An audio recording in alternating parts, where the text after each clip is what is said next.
Colossenses, capítulo de número 1. Nós vimos até o verso 14 da outra vez.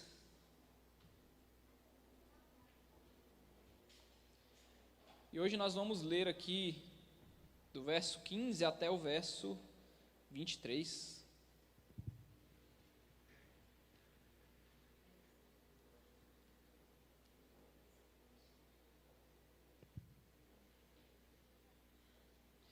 Esse daqui é o meu trecho favorito da Bíblia. Sem sombra de dúvidas. Eu gosto muito de outros livros, mas o trecho, se for escolher um trecho da Bíblia, eu escolheria esse trecho aqui. Do verso 15. Colossenses capítulo 1, do verso 15 até o verso 23. E hoje nós vamos entender um pouco mais sobre esse texto. Tem coisas aqui que são simples, mas são bastante profundas para a gente abordar nessa manhã. Então eu queria que você de fato prestasse atenção hoje, mais do que outros dias, porque tem coisas bem profundas aqui para a gente abordar. Não são coisas complexas, são coisas simples. Então, todo mundo vai poder entender, mas são coisas profundas, então carece da nossa reflexão um pouco mais concentrada, digamos assim. Colossenses capítulo de número 1, verso 15. Paulo vai falar aqui agora sobre Jesus Cristo, né? Sobre quem é Cristo, só para você entender um pouquinho do contexto, se não estava na outra pregação, essa carta aos Colossenses foi escrita para essa igreja que se reunia naquela cidade ali de Colosso. E, dentre outras coisas que o apóstolo Paulo está tratando ali, ele está muito feliz por causa da fé daqueles irmãos, mas tinha um probleminha naquela igreja que algumas doutrinas erradas estavam começando a entrar naquela igreja. Essas doutrinas eram uma espécie de mistura entre judaísmo, misticismo, greco-romano, algumas filosofias. Ele não vai definir bem qual que era a heresia que estava despertando o interesse daqueles irmãos, mas ele vai dizer que existiam alguns elementos ali na fé daqueles irmãos que estavam corrompendo o entendimento deles. Aqueles irmãos estavam sendo, eles estavam se interessando por algumas coisas místicas que eles imaginavam, por exemplo, que para eles alcançarem um conhecimento de Deus, um entendimento de Deus, eles precisavam de fazer algumas simpatias, de fazer alguns rituais, algumas orações, por exemplo, a anjos. Então, assim, era um tipo de misticismo, como se eles precisassem fazer algo além daquilo que eles já haviam aprendido acerca de Jesus Cristo para poder agradar a Deus de uma forma melhor, para poder se conectar com Deus de uma forma mais profunda, né? Se a gente for olhar, isso não é diferente nos dias de hoje, mas só para vocês entenderem. E aí o apóstolo Paulo vai aqui no capítulo 1, como a gente já viu na outra pregação, falar que estava orando por esses irmãos, falar que estava feliz por esses irmãos, mas também orando para que eles alcançassem um entendimento, um pleno conhecimento e entendimento de Cristo Jesus. E aí o apóstolo Paulo vai aqui a partir do verso 15, falar que Cristo é maior do que todas essas filosofias, esses misticismos, essas simpatias, tudo isso que esses irmãos estavam se interessando, estava despertando o interesse desses irmãos, estavam fazendo eles se afastarem do entendimento de Cristo, dos ensinos de Cristo. O apóstolo Paulo vai dizer: olha, meus irmãos, vocês não precisam dessas coisas, porque Cristo é maior do que tudo isso. Então é basicamente isso que ele vai explanar aqui a partir do verso 15. Então diz assim, Colossenses capítulo 1, verso 15, falando de Cristo Jesus: ele é a imagem do Deus invisível, o primogênito de toda a criação, pois nele foram criadas todas as coisas, nos céus e sobre a terra, as visíveis e as invisíveis, sejam tronos, sejam soberanias, quer principados, quer potestades, tudo foi criado por meio dele e para ele. E ele é antes de todas as coisas, nele tudo subsiste. Ele é a cabeça do corpo que é a igreja. Ele é o princípio, o primogênito dentre os mortos, para ter a primazia em todas as coisas, porque Deus achou por bem que nele residisse toda a plenitude, e que, havendo feito a paz pelo sangue da sua cruz, por meio dele reconciliasse consigo mesmo todas as coisas, quer sobre a terra, quer nos céus. E vocês, que no passado eram estranhos e inimigos no entendimento, pelas obras más que praticavam, agora, porém, ele os reconciliou no corpo da sua carne, mediante a sua morte, para apresentá-los diante dele, santos, inculpáveis e irrepreensíveis, se é que vocês permanecem na fé, alicerçados e firmes, não se deixando afastar da esperança do evangelho que vocês ouviram e que foi pregado a toda criatura debaixo do céu, e da qual eu, Paulo, me tornei ministro. Senhor, obrigado, Deus, pela tua palavra, obrigado por esses louvores que nós cantamos aqui, obrigado pelo teu Espírito que, ó Deus, nos enche, que nos instrui, que nos aproxima de ti, ó Deus, que nos toca. Muito obrigado, obrigado pela tua presença, obrigado pela tua instrução, Pai, que o Senhor possa continuar nos ensinando aqui nessa manhã, por meio da tua palavra, no nome de Jesus nós oramos, amém. Bom, meus irmãos, o ser humano, ele tem uma necessidade dentro de si, de se conectar com o divino, de se conectar com Deus, com a divindade, com aquilo que ele acha, digamos assim, que é sobrenatural.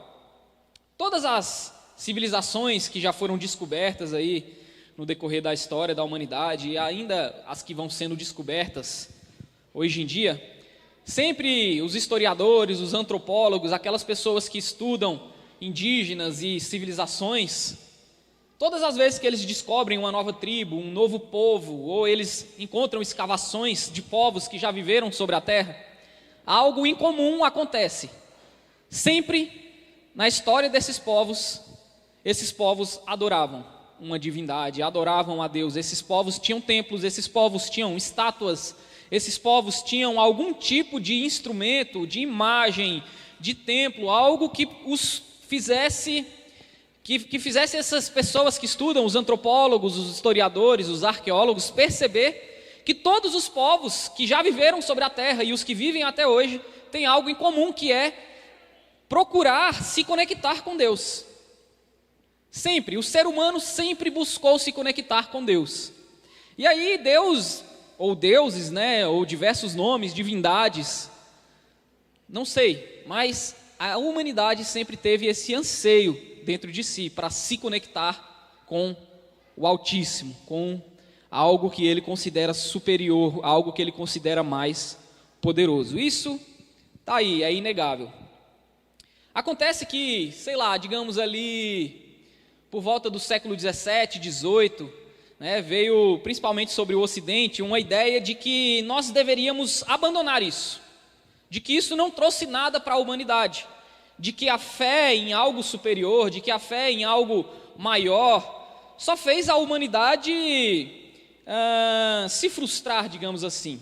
Que isso, na verdade, não existe, que foi o nosso coração quem criou essas coisas, que foi o nosso desespero por encontrar algo superior, algo maior, que fez nós criarmos os nossos próprios deuses. Então, ali no século 17, século 18, século 19... houve um movimento de separação entre aquilo que era sagrado, aquilo que era sobrenatural, aquilo que era fé da humanidade, principalmente no Ocidente, né? E quando eu falo Ocidente, Europa, Estados Unidos e, consequentemente, chega aqui no Brasil também. Então as pessoas começaram a se afastar das igrejas, começaram a se afastar da sua fé e a se conectar mais com as descobertas científicas, né? Então, a partir daí começou, de fato, a se desenvolver a ciência, o método científico. As pessoas começaram a perceber que as respostas para as suas perguntas estavam na ciência, ou pelo menos elas pensavam assim. Então, as igrejas foram fechando, consequentemente, foram se fechando, consequentemente, no século XIX, início do século XX. A Europa praticamente se tornou toda ateia, né? Boa parte dos europeus largaram as igrejas, porque eles entenderam que a ciência é quem trazia as respostas, que aquilo que eles pensavam que estava no sobrenatural, na verdade, estava no método científico, na ciência. E quando eu falo por ciência, eu falo a medicina, a física, a química, a biologia, entre outros estudos.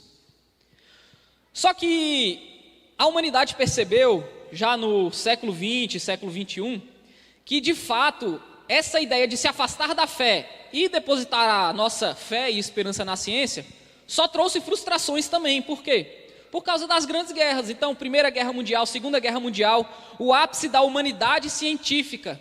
E a gente percebeu que a ciência só nos levou a destruir a nós mesmos, né? Quantas pessoas não morreram nessas guerras? E aí, depois das guerras, principalmente depois da Primeira e da Segunda Guerra Mundial, a humanidade, o Ocidente, olhava para si e se perguntava: aonde a ciência levou a gente? Levou a gente a construir uma bomba. Aí você pode assistir Oppenheimer lá, o filme que conta como que eles construíram uma bomba atômica. A humanidade, a ciência nos levou a isso, a destruir nós mesmos, a destruir o Ocidente, a Europa toda destruída, e as pessoas que haviam abandonado a fé para acreditar na ciência, se questionando se aquilo de fato tinha valido a pena ou não. E aí, o Ocidente destruído, o Ocidente em frangalhos, começa-se então, a partir do final do século XX, início do século XXI, um retorno à fé, uma busca pela fé novamente. E chegamos no tempo que nós vivemos hoje, aonde a conexão com o Altíssimo, aonde a conexão com algo superior, voltou a estar na moda, digamos assim. Então, o nosso tempo é um tempo de fé, é um tempo das pessoas se acreditarem em algo, das pessoas se conectarem com algo superior, com a divindade, com a fé, com aquilo que as faz bem. Só que aí tem um problema. Tem pontos positivos, que é o quê? As pessoas voltaram a buscar a fé, a buscar a resposta, as suas respostas na fé. Isso é positivo. Poxa, se antes eu não acreditava que a minha resposta estava em Deus, estava em uma divindade, porque ela estava na ciência, mas aí eu me frustrei, porque a ciência não trouxe as respostas, pelo contrário. A ciência acabou nos levando a destruir a nós mesmos por meio das guerras. Então, a gente vai voltar a buscar a resposta no sobrenatural, no divino. Isso é positivo. Mas tem um problema negativo também, que é o quê? Todas as fés estão sendo validadas. Ou seja, crer em Jesus é bom, mas crer em outros deuses também é bom, porque se faz bem, faz bem. Então, com esse retorno à fé, aconteceu algo na nossa época, e é próprio da nossa época, que é o sincretismo, que é o quê? A mistura de fés, mistura de elementos. Principalmente no Brasil a gente tem isso, né? A gente tem religiões que foram criadas a partir da mistura de elementos da fé de povos que vieram da África, juntamente com a fé católica que já existia no Brasil, e aí se misturam essas duas fés e cria-se uma nova religião. E essa mistura de fé, ela é própria do nosso tempo, e ela também entrou nas igrejas. E a gente acabou se tornando parecidos com um problema que estava acontecendo lá na igreja de Colossenses, que era essa mistura de fés. Olha, nós cremos em Jesus Cristo, esse Jesus que o apóstolo Paulo prega e tudo mais. Só que eu também acho interessante a crença nos anjos. Eu também acho interessante a crença nessa filosofia greco-romana. E eu também acho interessante a fé no gnosticismo.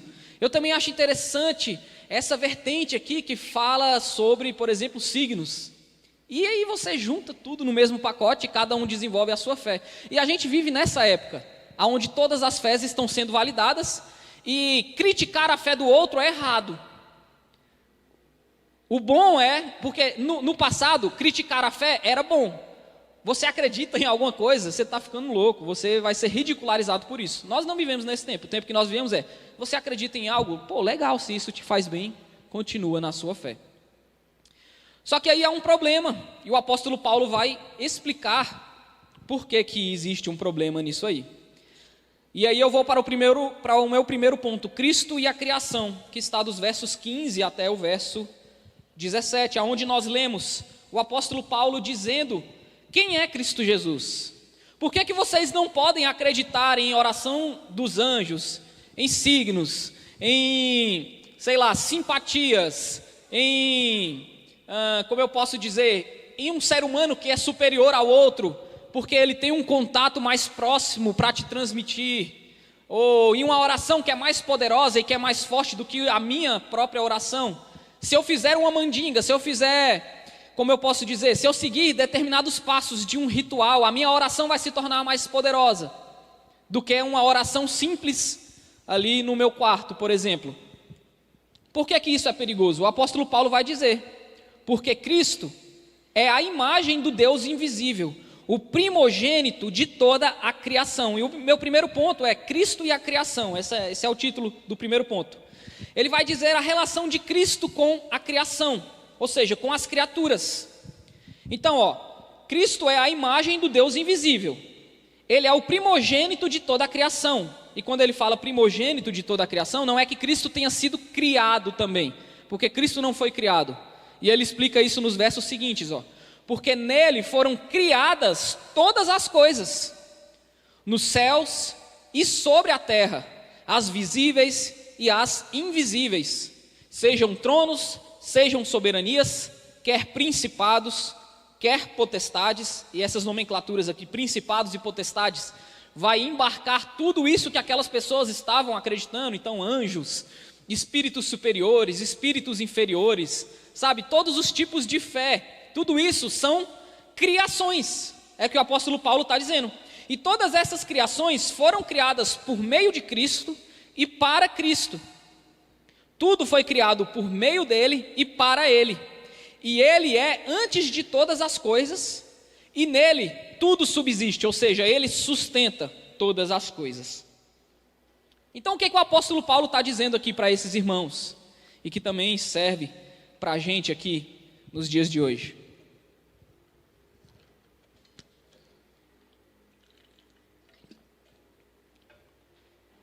É que é inútil buscar essas outras coisas, é inútil fazer mandinga, é inútil fazer uma oração para o anjo tal, é inútil fazer um ritual determinado para tornar a minha oração mais forte, é inútil fazer qualquer tipo de ritual que tenha a pretensão de me conectar de uma forma mais poderosa com o Altíssimo, é inútil fazer determinado passo a passo para conquistar uma experiência espiritual superior. Por que é inútil?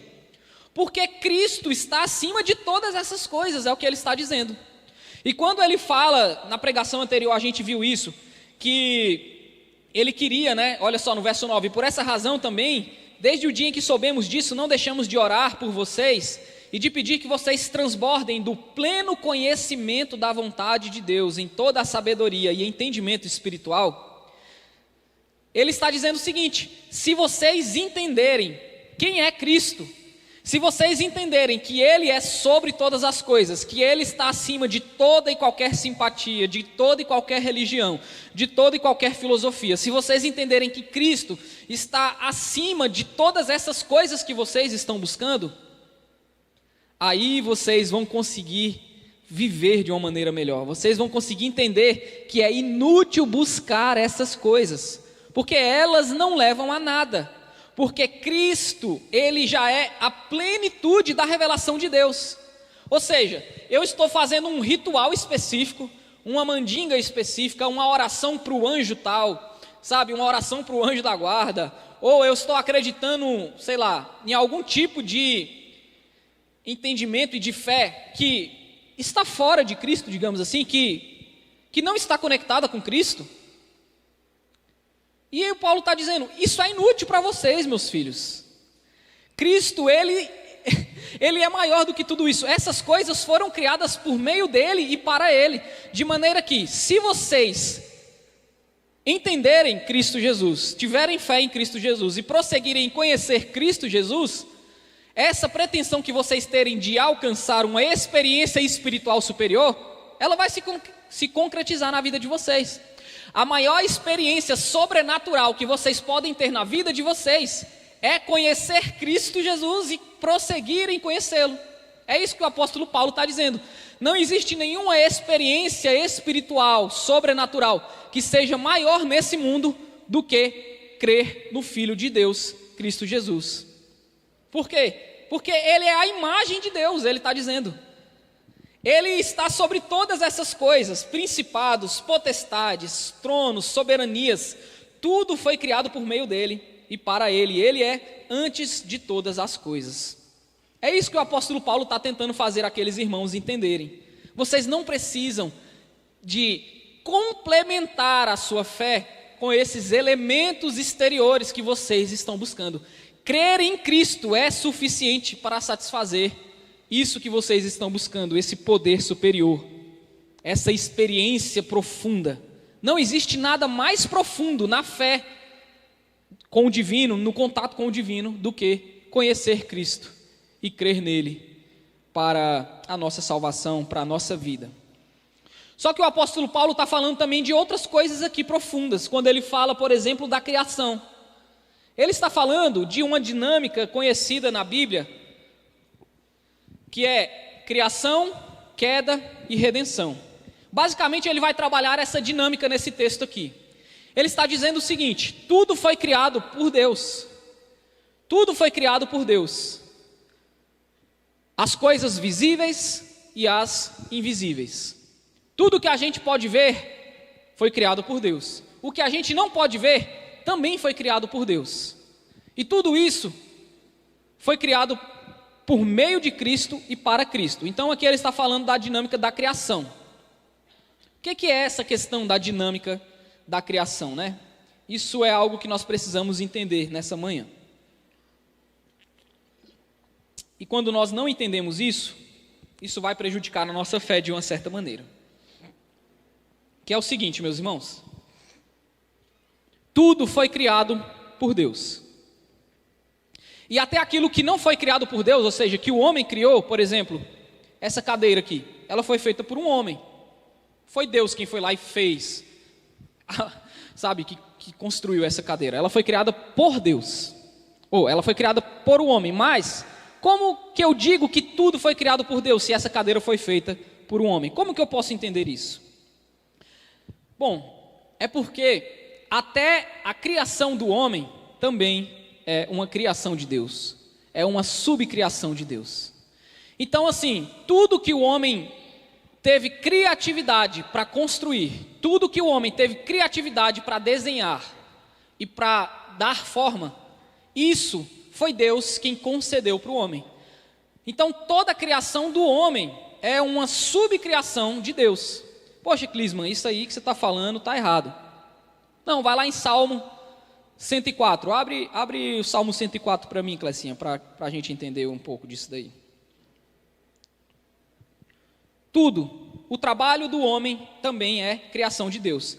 Então essa caixa de som é criação de Deus, esse teclado, essa loja, essa cidade, tudo isso é criação de Deus. Mesmo que tenha sido feito por um homem, é criação de Deus. O Salmo 104 vai explicar e exemplificar exatamente isso. E eu preciso que vocês entendam isso para a gente chegar no segundo ponto da pregação, segundo e último, que é Cristo e a redenção. Porque esse primeiro ponto é Cristo e a criação. O segundo ponto vai ser Cristo e a redenção. Salmo 104, pode colocar a partir do verso 1. O Salmo 104, olha lá, está na NVT, não tem problema, pode ser. O salmista, ele está louvando a Deus por causa da sua criação. Então, olha lá, todo o meu ser louve ao Senhor. O Senhor meu Deus, como és grandioso. Estás vestido de glória e majestade. Pode ir passando. Envolto no manto de luz, estendes a cortina estrelada dos céus. Aí, ó, ele começa a falar da criação de Deus, né? Os céus, olha lá, põe as vigas de tua casa nas nuvens de chuva, fazes das nuvens o teu carro de combate, cavalgas nas asas do vento. E aí ele vai continuar falando da criação, ó. Os ventos são teus mensageiros, as chamas de fogo os teus servos. Firmaste o mundo sobre os seus alicerces, para que jamais estejas abalado. E aí você vai concordar com o salmista. Bom, realmente, os céus, a terra, tudo isso é criação de Deus. Olha lá, vestiste a terra com torrentes de água, com água que cobriu até os montes. Por tua ordem as águas fugiram ao som do teu trovão, saíram. E aí vai, pode ir continuando. Isso tudo é criação, olha lá, montes, pode ir passando. Criação de Deus, olha lá. Estabeleceste um limite para as águas, tudo criação. Águas, terra, fazes as fontes, pode ir passando. Tudo isso é criação de Deus. O salmista está louvando a Deus por essas coisas. Ó, os animais, as aves. Olha lá, está falando da criação de Deus. Beleza, eu concordo, Clisma. Os animais também são criação de Deus. As aves. Olha lá, pode ir passando. Animais, plantas, está louvando a Deus. Opa, vinho. Quem fez o vinho foi o homem, não foi Deus? Não, mas Deus fez a uva. Vinho para alegrar o coração, azeite para fazer brilhar a pele, pão para dar forças. Coisas que o homem fez, mas o salmista está louvando Deus por causa dessa criação. As árvores do Senhor, pode ir passando. As aves, no alto dos montes vivem as cabras selvagens. Olha só, o salmista está vendo tudo isso, está contemplando a criação e louvando a Deus por isso. A lua, o sol, tudo isso criação de Deus, e a gente concorda com o salmista. Pode passar. Os leões, olha que interessante, ele está vendo a cadeia alimentar. Os leões jovens rugem para a sua presa, saem à procura do alimento que Deus provê. Ele está vendo a cadeia alimentar e está louvando a Deus porque o leão encontrou a sua presa. Agora olha o verso 23. O salmista está louvando a Deus por causa da sua criação. Olha o verso 23. Então as pessoas saem para o serviço, onde trabalham até o entardecer. Oxe, o que tem a ver esse versículo aí? Passa. Ó Senhor, que variedade de coisas criastes. Fizeste todas elas com sabedoria. A terra está cheia das tuas criaturas. Tá bom aí. O que tem a ver o trabalho? O salmista está falando que Deus criou os céus, as águas, a terra, os animais. Do nada, no verso 23, ele fala do trabalho do homem, e no verso 24 ele termina engrandecendo a Deus por causa da sua criação. Que ideia é essa? Por que o salmista está louvando a Deus pelo trabalho do homem, se ele está falando sobre criação? Qual a conexão disso? A conexão, meus irmãos, é que o trabalho do homem também é a criação de Deus. Foi Deus quem dotou o homem de criatividade. Então, quando você escreve uma música, quando você compõe uma música, é Deus quem está criando aquela música por meio de você. Foi Ele quem te deu a autoridade. Quando você faz uma cadeira, um violão, o pastor William é artesão. Quando ele faz um móvel de madeira lindíssimo, é Deus quem está criando aquele móvel por meio do pastor William. Toda a criação do homem é uma subcriação de Deus. Aí você vai me criticar agora, você vai falar, Clisma, você é um herege de primeira, porque o homem faz um monte de coisa errada, e você vai dizer que essas coisas erradas também são criação de Deus? Porque tem um monte de trabalho aí que é errado, há corrupção, tem gente que faz as coisas mal feitas, tudo isso também é criação de Deus? Bom, meus irmãos, aí é que entra aquela dinâmica que eu falei para vocês, criação, queda e, por último, a redenção, que a gente vai tratar no segundo ponto. Tudo que nós fazemos nesse mundo, e o apóstolo Paulo está falando dessa criação aqui para esses irmãos, tudo que nós fazemos, tudo que foi criado, seja o que nós fazemos ou o que Deus fez, faz parte da criação de Deus. Só que tem um problema no mundo. Inclusive naquilo que Deus criou, acontece que tem uma mancha, que é a mancha do pecado, que entrou no mundo por causa de Adão e Eva. Essa mancha vai trazer algo negativo para toda a criação, não só para que nós fazemos, mas para que Deus fez também. Então o homem, que é uma criação de Deus, está manchado pelo pecado, o homem vai fazer coisas ruins. Mesmo que Deus tenha criado o homem olhado para a criação dele e falado, e viu que isso era muito bom. Mas o homem depois começa a fazer coisas ruins por causa do pecado. O meu trabalho é a criação de Deus? Sim. Você compõe uma música, é criação de Deus. Você faz uma cadeira, um violão, faz um projeto, o que seja, é criação de Deus? Sim, porque Ele te deu criatividade. A criatividade, ela não é um atributo do mal, ela não é um atributo de Satanás, por exemplo, ela é um atributo único e exclusivo de Deus. Deus é criador, então criatividade é algo que é de Deus e que Ele transmitiu para o ser humano. Então nós criamos as coisas porque Deus nos dotou de criatividade. Não foi Satanás quem te deu criatividade. O que Satanás faz? Aí vai falar, ele veio para matar, roubar e destruir. Ele não veio para criar, quem veio para criar foi Deus. Satanás veio para matar, roubar e destruir. O que Satanás vai fazer? Vai pegar a criação de Deus, a criatividade que Deus deu para a gente, e vai perverter essa criatividade. Vai perverter aquilo que Deus nos deu para a gente criar coisas erradas, fazer coisas ruins. Então, o homem tem criatividade para criar algo bom, que é uma bela poesia, mas ele também tem uma criatividade que foi pervertida pelo diabo para criar uma poesia ruim, uma letra ruim. É possível que ele faça um trabalho excelente? É possível, Deus deu criatividade para o homem. Mas é possível que ele faça um trabalho meia boca, um péssimo trabalho? Sim, também é possível, porque nós temos essa mancha do pecado em toda a criação. Então, tudo que nós vemos e nos relacionamos no mundo foi criado por Deus ou é uma subcriação de Deus. E tudo de mal que a gente vê no mundo é o diabo trazendo essa mancha que nós conhecemos como pecado. É a queda, é o elemento da queda manchando a criação. Então, se não houvesse pecado, Clisman, como seria? Existiriam cidades se não tivesse pecado? Sim. No fim vai existir uma grande cidade, a Nova Jerusalém. Existiriam instrumentos musicais? Sim. Tudo que nós conhecemos existiria se não houvesse pecado? Provavelmente sim, só que elas não teriam a mancha do pecado. Esportes existiriam? Sim.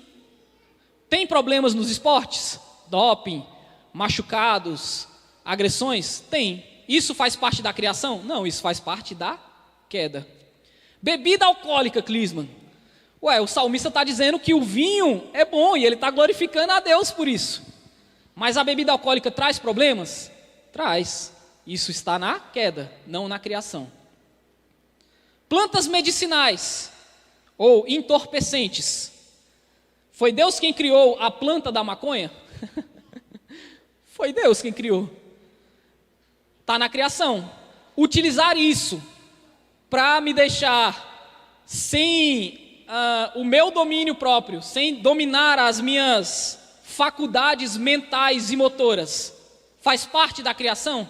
Não, faz parte da queda, faz parte da mancha. Então perceba, o apóstolo Paulo está dizendo que Deus está presente e tudo foi criado por meio dele e para ele. Só que ele sabe que existe a mancha da queda.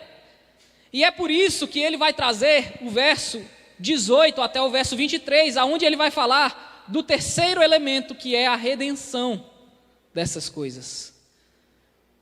Porque tudo foi criado por meio de Cristo e para Cristo, mas existe mal no mundo.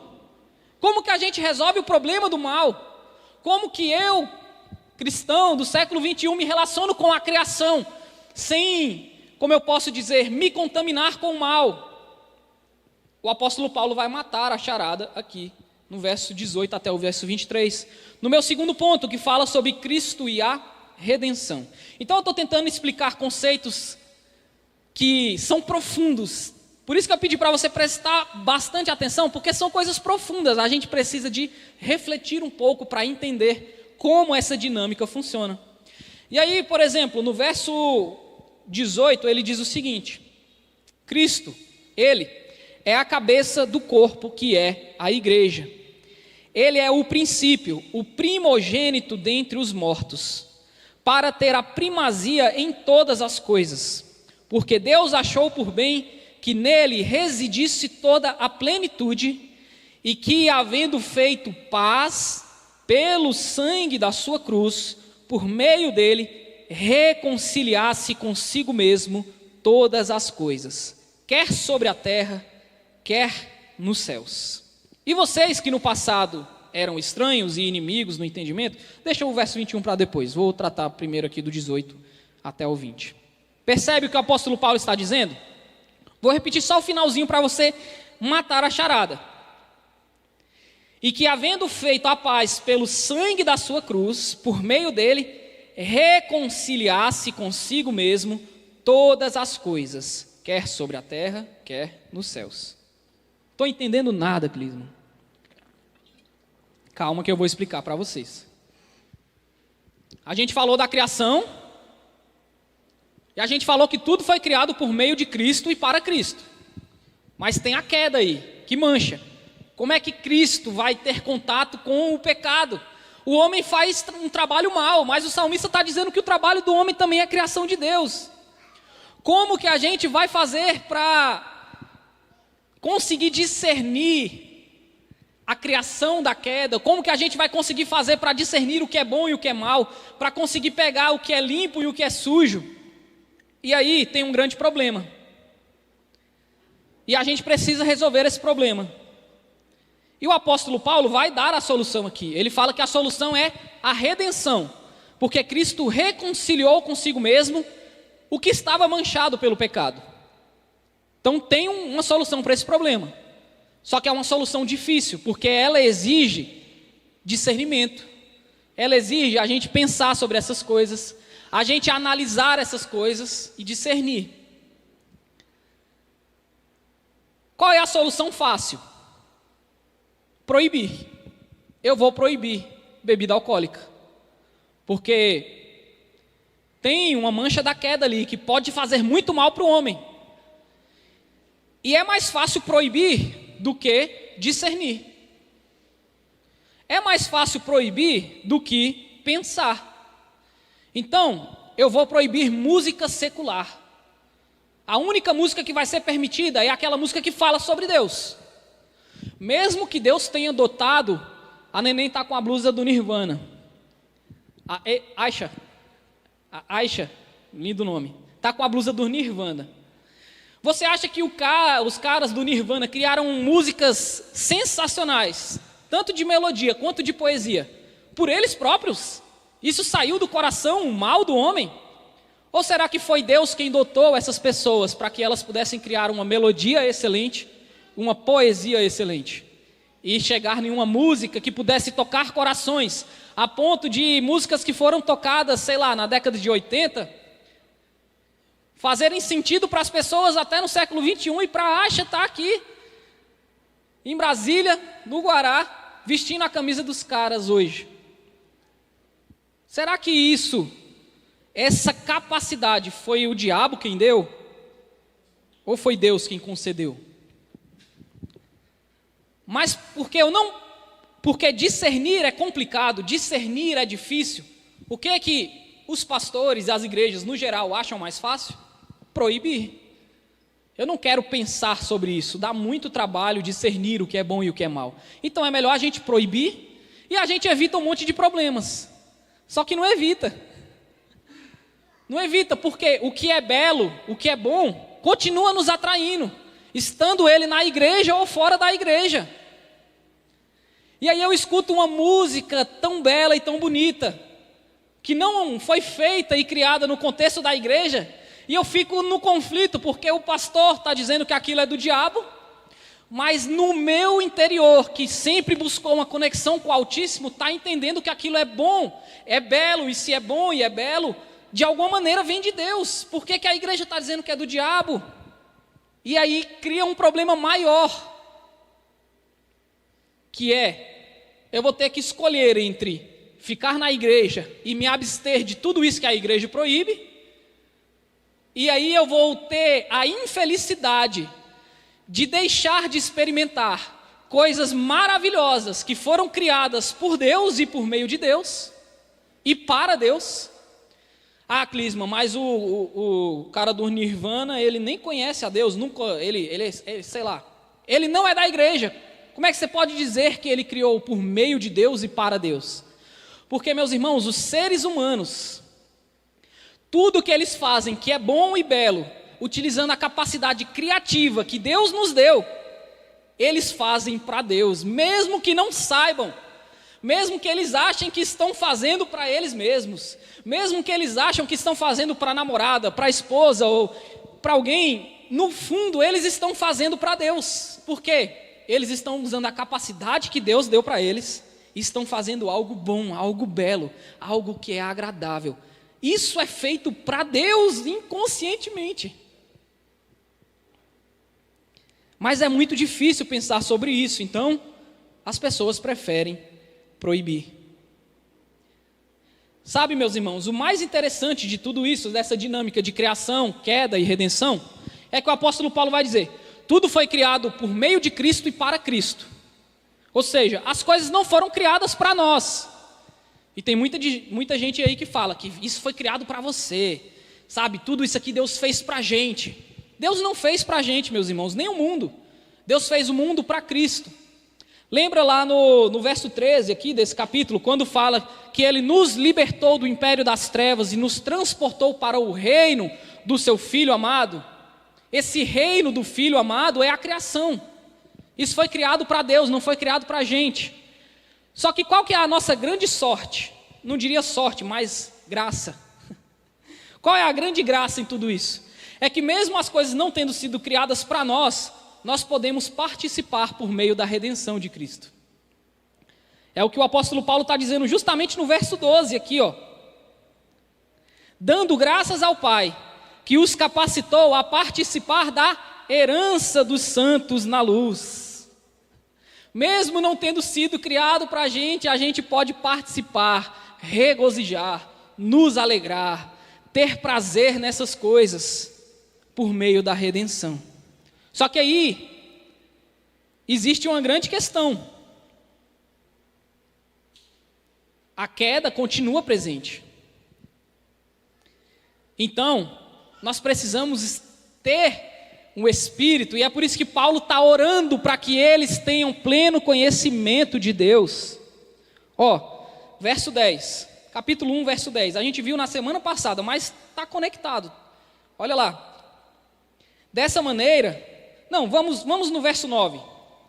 Por esta razão, também nós, desde o dia em que soubemos disso, não deixamos de orar por vocês e de pedir que transbordem do pleno conhecimento da vontade de Deus, em toda a sabedoria e entendimento espiritual. Dessa maneira, poderão viver de modo digno do Senhor, para o seu inteiro agrado, frutificando em toda boa obra e crescendo no conhecimento de Deus. E aí, como que eu vou poder viver da maneira que agrada a Deus, se existe pecado, se existe mancha no mundo? É entendendo essa dinâmica de criação, queda e redenção.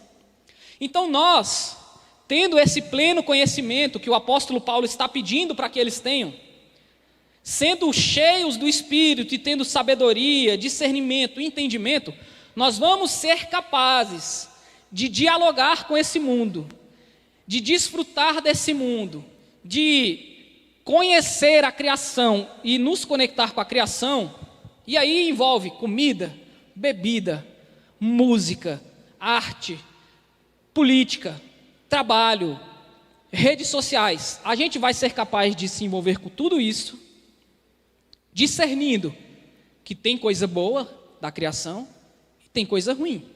E isso não precisa ser proibido para a gente, para que o nosso espírito, que o espírito que habita dentro da gente, nos comunique, nos diga, nos dê discernimento, para saber que, opa, até aqui eu vou, a partir daqui já é queda demais. A partir daqui, a queda já está dominando. Então, eu fico com a criação, eu consigo escutar uma música do Nirvana, que é bela, bonita e que traz regozijo e prazer para a minha alma, mas eu também consigo discernir que tem certas coisas que eles falam nas letras que não são tão legais, e tudo bem, eu consigo discernir e separar isso, eu consigo ter prazer no que é criado, saber que tem um problema da queda, então eu não vou me alegrar nisso que está na queda, mas na parte da criação, ou seja, na melodia, ou às vezes na letra também, naquilo que a letra traz de bom, nas reflexões da vida e tudo mais. Eu consigo perceber que na parte da queda, isso vai fazer mal para mim, mas eu consigo entender que Deus reconciliou consigo mesmo todas as coisas. Então, Paulo vai chegar a dizer que tudo é lícito para nós e para os crentes, mas nem tudo me convém fazer. Tem uma proibição aí? Não tem proibição, meus irmãos. O que ele está dizendo é discernimento. Tudo é permitido. Lícito, tudo é permitido, ou seja, nada é proibido. Por quê? Porque Cristo reconciliou consigo mesmo todas as coisas. A arte, a música, tudo, o trabalho, tudo, Cristo reconciliou consigo mesmo. A bebida alcoólica, a comida. Mas nem tudo me convém. E aí o limite é discernimento. É o Espírito que habita em nós que vai nos conceder isso daí. Por isso que ele ora para que esses irmãos tenham pleno conhecimento de Deus, entendimento, sabedoria. É difícil. É simples também. É profundo, mas é simples. Seria mais simples proibir? Seria. Mas aí eu teria a miséria de ser um homem que poderia impedir vocês de desfrutarem de tanta coisa boa, bela, gostosa que tem por aí, que foi criada por meio de Cristo e para Cristo. E eu não quero ser esse homem miserável de proibir vocês de desfrutarem da parte boa da criação, tendo medo de que vocês se contaminem com a parte ruim da criação. Eu não vou ter esse medo. Por quê? Porque se o Espírito habita em vocês, se de fato vocês conhecem Cristo e permanecem em conhecê-lo, vocês vão ter esse discernimento. Eu não preciso de usar da autoridade religiosa para proibi-los, porque eu sei que tem coisa boa, mesmo que tenha um elemento ruim. Tem muita coisa boa, mesmo que tenha uma manchinha da queda ali. Mas a grande questão também da redenção é que Cristo reconciliou consigo mesmo todas as coisas, de maneira que nós, como igreja, né, Paulo está dizendo que ele é o cabeça do corpo, que é a igreja. Nós, como esse corpo, e Cristo como nosso cabeça, ele fez paz nessas coisas por meio do seu sangue, e ele reconciliou consigo mesmo todas essas coisas. Então nós vivemos num mundo que já experimentou a criação, já experimentou a queda, e já experimentou a redenção. O mundo que nós vivemos já foi redimido, meus irmãos. A redenção já aconteceu por meio do sangue que foi vertido na cruz, é que Paulo está dizendo. Ou seja, não é que a gente só vai poder desfrutar dessas coisas quando chegar no céu. Por quê? Porque a redenção já aconteceu. Só que nós vivemos num período conhecido como já e ainda não. A redenção já aconteceu, mas ela ainda não está completa. Vai acontecer completamente lá na eternidade. Mas nós não podemos ser impedidos de viver a redenção no presente momento, com a expectativa de que ela vai acontecer somente no futuro. Então nós temos que discernir as coisas e viver a redenção hoje. Viver, sabendo que a criação foi redimida por Cristo hoje. De que maneira que o cristão vive nesse mundo? De que maneira que o cristão vive a redenção nesse mundo hoje? Meus irmãos, de diversas maneiras. Por exemplo, no meu trabalho. Eu trabalho no serviço público. Tem problema no serviço público? Tem demais. Tem corrupção? Tem. Tem propina? Tem. Tem maus trabalhadores? é o que mais tem. Como que eu vou viver a redenção no trabalho? Porque se eu olho para aquilo, tem muita coisa da queda, tem muita mancha da queda. Tem corrupção, tem maus trabalhadores, tem gente fazendo o que é errado, tem gente fazendo o que é mal, tem gente fazendo o que é ruim.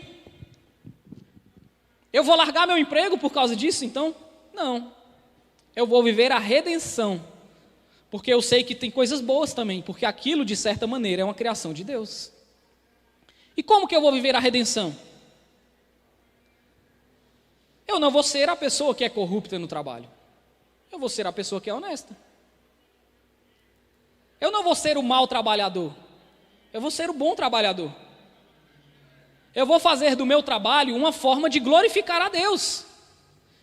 E quando as pessoas olharem para o serviço público, elas vão poder enxergar a redenção de Deus por meio do meu trabalho ali. E quando as pessoas olharem para a música, elas vão poder enxergar a redenção de Deus por meio do trabalho do Márcio e do Tiago. E quando as pessoas olharem para as redes sociais, elas vão poder ver a redenção ali por meio do trabalho do Mr. Pingo. É assim que nós vivemos a redenção hoje.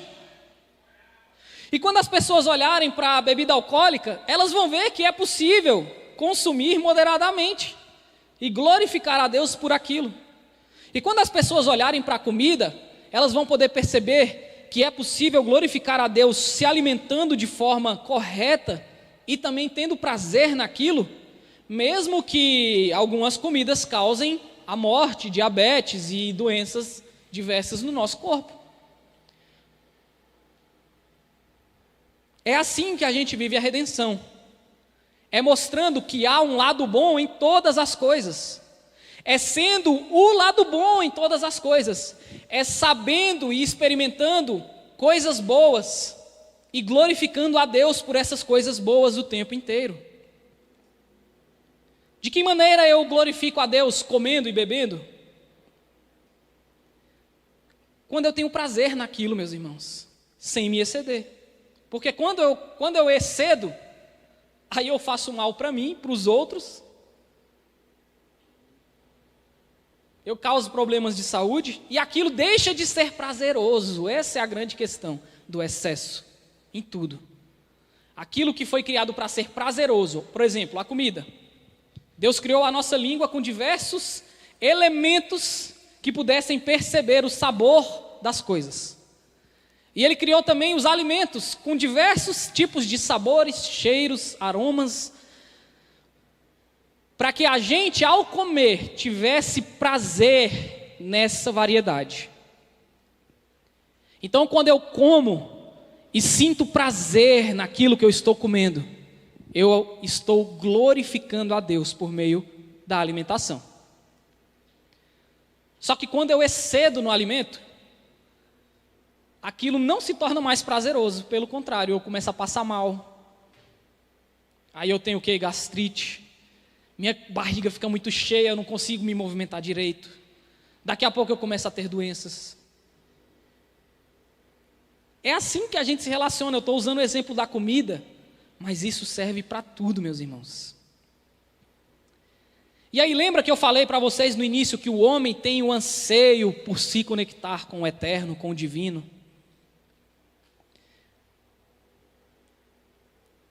E quando a gente olha para a criação, para tudo que foi criado, entendendo que existe queda ali, mas que também existe a redenção e a reconciliação por meio de Cristo Jesus, nós conseguimos entender que esse anseio, que essa busca por uma experiência espiritual só pode ser satisfeita completamente por meio do conhecimento de Cristo. É percebendo que tudo foi criado por meio dele, para ele, e que nós temos o privilégio de participar dessa herança, como eu falei para vocês, que nós vamos encontrar, sabe o quê? As experiências espirituais profundas que nós tanto buscamos nos elementos que estão em outros tipos de fé. Como assim, Clisman? E se eu disser para vocês que eu já tive experiências profundas com Deus, fazendo coisas ordinárias, coisas comuns da vida, como por exemplo, comendo. Eu já tive experiências mais de uma vez com Deus tão profundas, aonde parece que o meu espírito foi até arrebatado do corpo e eu experimentei um mover e uma gratidão a Deus tão profunda no meu coração que me levou às lágrimas.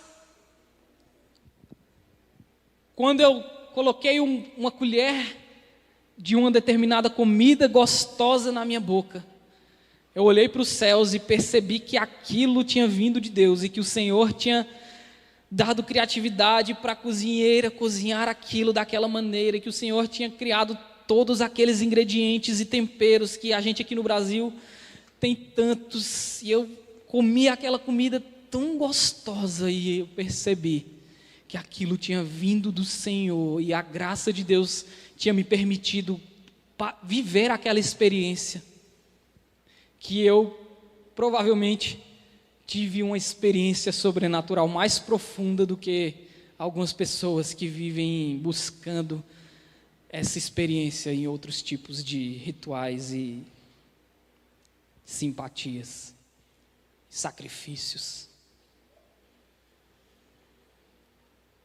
A gente começa a viver experiências profundas de verdade com Deus quando a gente vive isso aqui que o apóstolo Paulo falou no verso 12. Vou ler por último mais uma vez, e é o que eu já preguei na semana passada. Dando graças ao Pai, que os capacitou a participar da herança dos santos na luz.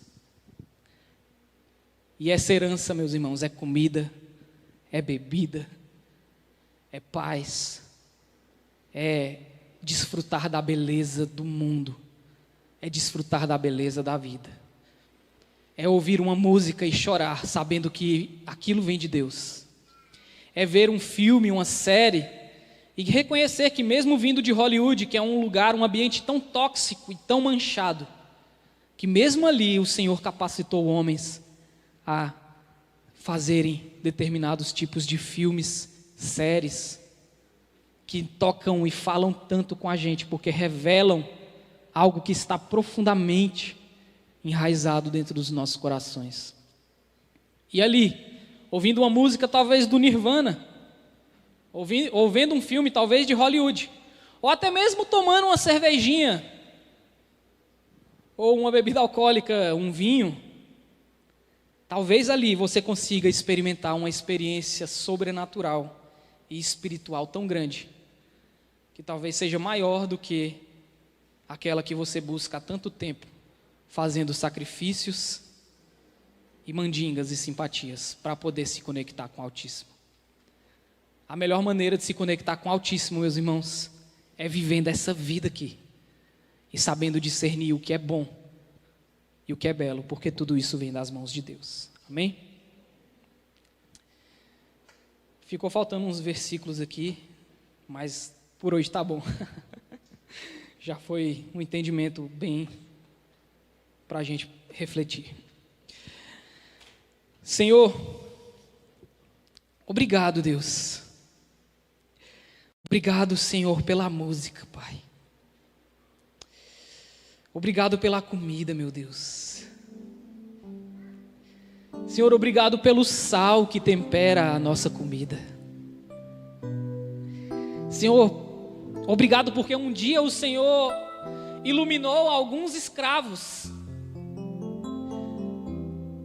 e fez com que eles percebessem que colocando os pedaços do porco dentro do feijão, eles poderiam fazer uma feijoada. E é tão gostoso comer uma feijoada, Pai. E isso vem das Tuas mãos, meu Deus. Obrigado, Senhor, porque um dia o Senhor capacitou um homem a colocar cordas num pedaço de madeira, Pai. E o Senhor ensinou para aqueles homens que se eles posicionassem os seus dedos de certa maneira sobre aquelas cordas, e com a outra mão eles deslizassem pelas cordas ou dedilhassem, nós conheceríamos sons e faríamos melodias que são tão gostosas e que tocam tanto, tão profundamente a nossa alma, Deus.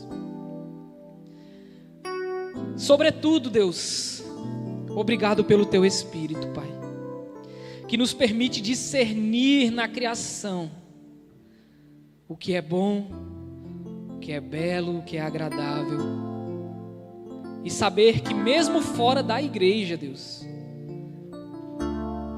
essas coisas são criadas porque é o Senhor quem cria por meio dos homens.